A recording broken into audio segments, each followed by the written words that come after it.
자, 이번에는 지난 영상에 이어서 라이트 부분을 조금 더 세심하게 다뤄볼 거예요. 조금 더 다양한 이벤트들을 해볼 텐데, 지난번 영상에 대한 이해가 그렇게 어렵지 않기 때문에 그것만 잘 해내면 이번 것도 그렇게 어렵진 않을 거라고 저는 생각합니다. 우선은 블루프린트, 지금 레벨 프린트 단계를 하고 있는데, 레벨 블루프린트 계속 이어서 진행할게요. 지금 아무것도 없죠? 이제 앞에다가 제가 라이트를 임의로 하나 또 만들어 볼게요. 뭐, 네, 이걸 그냥 고치기는 귀찮아서, 그러니까 플레이 하자마자 여기서 나타나는 걸 고치는 건 그냥 귀찮아서 그냥 그대로 두고, 이 상태에서 앞에 음, 뭐 구체 하나 놓고, 이 구체가 이제 빛이 반짝이는 형태, 포인트 라이트 이렇게 배치하고, 지금 흰색으로 좀 반짝반짝하죠? 구체에다가 갖다 놓겠습니다. 지금 뭘 할 거냐면, 캐릭터가 얘한테 가까이 가면 깜빡깜빡깜빡하는 라이트를 표현할 거예요. 이거 테스트 제가 올려놓은 건데 잠깐 삭제하고, 자, 깜빡깜빡하게 하는 라이트를 만들려고 하는데, 어떻게 하면 블루프린트로 만들 수 있는지를 논리적으로 상상해서 만들어 보는 거예요. 이제 소개할 건 딱 하나밖에 없는데, 자, 여기서 이제 미션입니다. 미션. 소개할 건 제가 타임라인만 소개할 거예요. 나머지는 그냥 논리 구조로 상상해서 한번 만들어 보는 거죠. 자, 타임라인은 어떤 거냐면, 맨 끝에 노드 중에 여기 타임라인 추가가 있어요. 그러니까 어떤 데이터를 줄 때, 시간의 흐름에 따라서 내가, 변동하는 어떤 수치를 주고 싶다.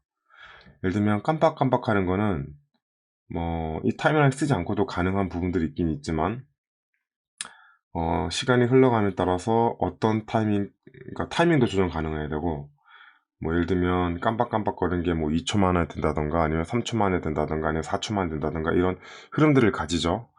그때 그 흐름마다 깜빡거린다는 건 어떤 빛의 세기가 달라진다는 거니까, 그 빛의 세기, 즉 밸류 값이 달라지게 하려면 이 타임라인이라는 노드를 쓰면 됩니다. 일종의 그 노드, 네, 스테이트, 뭐라고 부를까요? 아무튼 요 창을 쓰면 되고요. 여기 이제 보면 더블 클릭을 하게 되면 여기 있는 상세한 어떤 기능을 쓸 수 있어요. 기본적으로 어떤 데이터를 이쪽으로 플레이로 받아서 이 업데이트로 내보내 주는 거예요. 내보내 주고, 여기는 이제 단순히 이제 기능을 실행하는 거고, 그 다음에 이제 세부적인 데이터들, 뭐 몇 초 만에 어떤 수치를 내가 갖겠다라는 거는 이제 이 타임라인 세부 속성에서 만들 수 있습니다. 자, 이 더블 클릭을 하게 되면 창이 하나 또 뜨죠. 그러면 처음 보는 것들이 나와요. 뭐 F, V, 뭐 느낌표 C 있는데, 딱 보자마자 왠지 좀 싫죠? 느낌이. 근데 별거 아닙니다. 자, 갖다 대면 플로트 트랙이 있고, 그리고 벡터라고 되어 있죠. 벡터에 대해서는 제가 한번 물리학 부분에서 설명을 드렸고요. 그 다음 제 이벤트가 있고, 뭐 컬러 여러 가지가 있습니다. 그러니까 어떤 식의 데이터를 쓸 거냐죠. 대부분은 뭐 되게 미세한 값들을 많이 쓰기 때문에 플로트 트랙을 많이 쓸 거예요. 플로트라고 하면 그 소주점이 있는 데이터라고 생각하시면 됩니다. 뭐 1, 2, 3, 4가 아니라 1.0, 2.0, 3.0. 보통 이 언리얼에 쓰이는 어떤 대부분의 데이터들, 예를 들면 지금 제가 라이트를 선택해 볼게요. 라이트를 깜빡깜빡거리게 하려면 기본적으로 여기 있는 어디 보자. 이거 범위고 어디 갔니? 네. 인텐시티 값 있죠. 요 값을 이제 왔다 갔다 해야 돼요. 근데 값을 보면 어떻게 돼 있죠? 10.2, 10.1 이런 식으로 소수점이 들어가 있어요. 이런 것들은 대부분 플로트라고 보시면 됩니다. 옵션들이 다 소수점이 들어갈 수 있는 값들이에요. 이런 것들이 다 소수점 값이기 때문에 대부분의 데이터들은 소수점 쓰는 어, 파일 타입이라고 보시면 됩니다. 파일이나 데이터 타입. 그러면 이 F라고 되어 있는 걸 누르시면 이런 창이 뜹니다. 자, 이 창이 이제 시간의 흐름에 따라 플로트 데이터를 어떤 식으로 만들 것인가를 이제 정의하는 건데, 여기 보면 위아래 그 세로축은 데이터고요. 가로축은 시간입니다. 보면 0부터 2초 돼 있죠. 제가 이 부분에 대해다가 일단 클릭을 하면 아무것도 안 나오죠. 어, 여기에 뭔가 값을 입력하려면은 Shift 키를 누르고 클릭을 해야 돼요. Shift 키를 누르고 클릭하면 뭔가 마커가 찍힙니다. 일종의 타임라인 키 마커죠.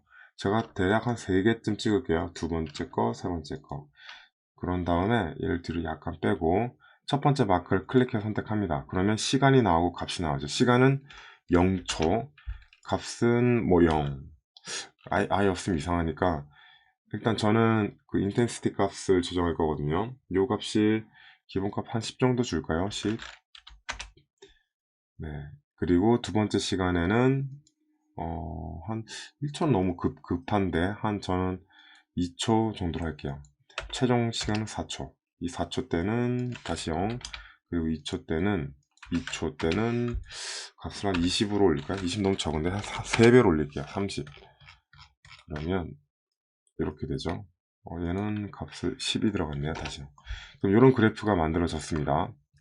근데 이렇게 직선 형태는 정확하게 기계적으로 뿅 갔다가 뿅 내렸다 이런 식으로 되겠죠. 일단 요거부터 한번 해보죠. 자, 이런 식으로 타임라인 0에 이렇게 마커를 찍게 되면 뭐 컴포넌트 타임 0이라는 거는 요 자체를 이제 컴포넌트로 합니다. 지금 제가 어떤 식으로 이렇게 드래그 해가지고 만들어지는 것들 있잖아요. 이런 건 다 컴포넌트예요. 요 안에 있는 것들은 다 소켓이죠. 이게 컴포넌트라고 보시면 됩니다. 컴포넌트 중 하나 만든 거. 이 씬에 레벨 그 블루프린트 내에 컴포넌트 타임라인이라는 걸 만들어서 이게 이렇게 나타난 겁니다. 자, 이 상태 보면 여기 새 트랙 빵이라고 되어 있죠. 다시 일로 가볼게요. 제가 여기에 새 트랙 언더바 0 보이십니까? 여기 이름이 그대로 온 거거든요. 즉, 새 트랙 요 데이터입니다. 요 이름을 원하신 대로 바꿀 수 있어요. 뭘로 할까요? 뭐 타임 밸류라고 할까요? 대충 원하시는 이름 쓰시면 다시 돌아오면 여기 타임 밸류 이렇게 내가 원하는 이름으로 바뀌어져 있는 것을 볼 수 있어요. 요 정도만 제가 알려드리고 나머지는 논리로 만드는 거죠. 그러니까 미션은 간단해요. 미션은 내가 이 공에 근접했을 때 불이 켜지고 전에는 불 껐다 켰다 하는 거 했었죠. 당연히 켜지고 그 상태에서 바로 불이 깜빡거리는 겁니다. 그게 이제 첫 번째 미션이에요.